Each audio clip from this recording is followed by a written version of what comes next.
একটি সারিতে এ ডান দিক থেকে নবম স্থানে রয়েছে, বি বাম দিক থেকে তৃতীয় স্থানে রয়েছে, সি বি এর ঠিক বাম দিকে রয়েছে, বাম দিক থেকে বি রয়েছে দশম স্থানে।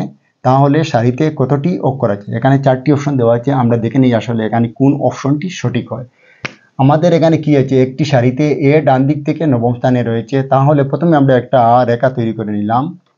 এখানে কি আছে, এ ডান দিক থেকে নবম স্থানে অর্থাৎ 9তম স্থানে আছে, আমরা 9টি টান দিয়ে দিচ্ছি।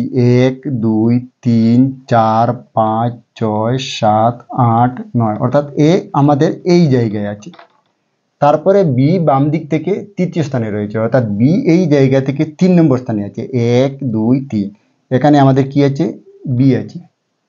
তারপরে আমাদের কি আছে, সি বি এর ঠিক বাম দিকে রয়েছে, অর্থাৎ বি এর ঠিক বাম দিক বলতে এই জায়গায় কি আছে, সি আছে।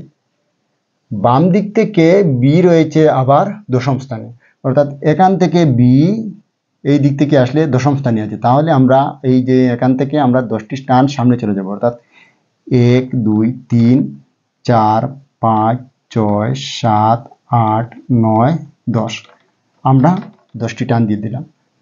তাহলে সারিতে কতটি অক্ষর আছে? এবারে আমরা এখানে থাকা টানগুলি গণে নিলেই আমরা দেখতে পারবো আসলে এখানে কয়টি টান আছে বা কয়টি অক্ষর আছে। আমরা দেখে নিই, 1 2 3 4 5 6 7 8 9 10 11 12 13 14 15 16, এখানে আমরা 16টি টান পেলাম, অর্থাৎ আমরা কয়টি অক্ষর পেলাম, 16টি অক্ষর পেলাম। এখানে থাকা আমাদের option C is the right answer. এবারে আমরা চলে আসলাম দ্বিতীয় প্রশ্নতে। দ্বিতীয় প্রশ্নটি হলো, এক দম্পতির 6 বিবাহিত পুত্র রয়েছে, প্রতিজন পুত্রের 3টি করে পুত্র ও মেয়ে সন্তান রয়েছে, তাহলে এই পরিবারের মোট সদস্য সংখ্যা কত? এখানে এক দম্পতি বলতে স্বামী স্ত্রীর কথা বলা হয়েছে। স্বামী স্ত্রী কয়জন পেলাম, আমরা 2 জন পেলাম, আমরা যোগ চিহ্ন দিয়ে দিলাম।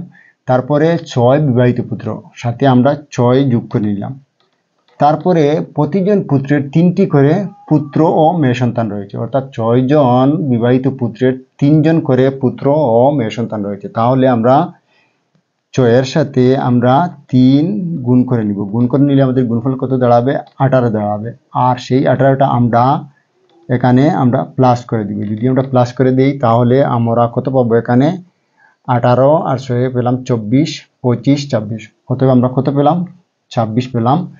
টোটাল পরিবারের মোট সদস্য সংখ্যা কত, 26। এখানে থাকা আমাদের option D is the right answer. 1 জানুয়ারি যদি শনিবার হয় তাহলে 1 মার্চ কী বার হবে? যদি সেই বছরটি লিপিয়ার হয়, লিপিয়ার বলতে এই বছরের ফেব্রুয়ারি মাসটা কয় দিনের হবে, 29 দিনের হবে, আমরা 29টা লিখে নিলাম। এবারে এখানে জানুয়ারি মাসটা আমাদের কয় দিনের হবে, 31 দিনের হবে। 31-এর সাথে আমরা সেই 29টা যোগ করে নিচ্ছি, যোগ করে নিলে আমাদের যোগফল কত দাঁড়াবে, 60 দাঁড়াবে। আর সেই 60টাকে আমরা কি করব, আমরা সবাই জানি 7 দিন সমান 1 সপ্তাহ, 7 দিয়ে আমরা ভাগ করে নেব, ভাগ করে নিলে 7 আমাদের কত হবে, 56 হবে। বিয়োগ করে নিলে আমাদের বিয়োগফল কত দাঁড়াবে, 4 দাঁড়াবে। এইবারে আমরা এই জায়গায় 4টি টান দিয়ে দিচ্ছি, 1 2 3 4। এখানে আমাদের কি বার আছে, শনিবার আছে। শনিবারের সামনে আমরা আরো 4 দিন আগে চলে যাব, অর্থাৎ শনি রবি সোম মঙ্গল বুধ, অতএব আমাদের এখানে থাকা option B is the right answer. আমরা বারটা কি বার পেলাম, বুধবার পেলাম। আশা করি আপনারা বুঝতে পেরেছেন। ধন্যবাদ।